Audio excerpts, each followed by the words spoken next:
ഗുരുവായൂരിലെ ഒരു ആഭിജാത്യമുള്ള നായർ തറവാട്ടിലെ അംഗമായ എം കൃഷ്ണൻ മേനോൻ കൽക്കത്തയിലെ ഒരു ബ്രിട്ടീഷ് കമ്പനിയിൽ മാനേജിംഗ് ഡയറക്ടറായി ജോലി നോക്കി വരികയായിരുന്നു. അദ്ദേഹം അമ്മയുടെ ഏക മകനായിരുന്നു. എല്ലാ വർഷവും അദ്ദേഹം അമ്മയുടെ അടുത്തുപോയി ഗുരുവായൂർ ക്ഷേത്രത്തിൽ ദർശനം നടത്തുക പതിവായിരുന്നു. കൃഷ്ണമേനോൻ കമ്പനിയിൽ ടൈപ്പിസ്റ്റായ ഒരു ആംഗ്ലോ ഇന്ത്യൻ സ്ത്രീയുമായി സ്നേഹത്തിലായി. അവളെ വിവാഹം കഴിക്കാൻ അനുവാദം ചോദിച്ചുകൊണ്ട് അദ്ദേഹം അമ്മയ്ക്ക് കത്തെഴുതി.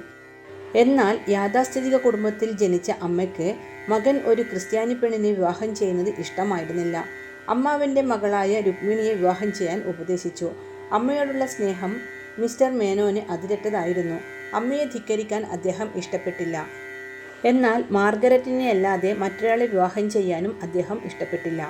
അതിനാൽ ജീവിതാവസാനം വരെ അവിവാഹിതനായി ഇരുന്നു കൊള്ളാമെന്ന് അമ്മയ്ക്ക് കത്തെഴുതി. മകൻ്റെ മനസ്സ് മാറുന്നതിനായി അമ്മ ഗുരുവായൂരപ്പനോട് പ്രാർത്ഥിച്ചു കൊണ്ടിരുന്നു.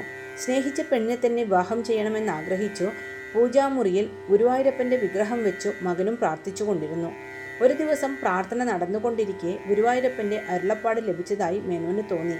മാർഗരറ്റ് ഒരു ക്രിസ്ത്യാനി ആയിരിക്കുന്നിടത്തോളം കാലം നിങ്ങളുടെ വിവാഹം നടക്കുകയില്ല.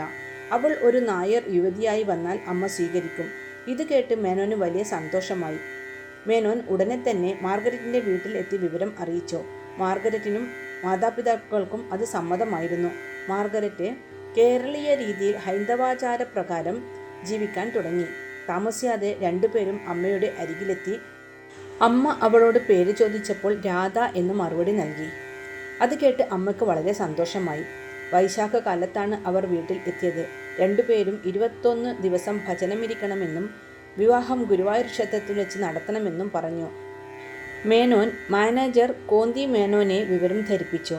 മാർഗരറ്റ് രാധയായി മതം മാറിയ സർട്ടിഫിക്കറ്റ് ഹാജരാക്കുകയും സാമൂതിരിയുടെയും മല്ലിശ്ശേരിയുടെയും അനുവാദത്തോടെ വിവാഹം ഹൈന്ദവാചാര പ്രകാരം ഗുരുവായൂരിൽ വെച്ച് നടത്തുകയും ചെയ്തു. ഹരേ കൃഷ്ണ.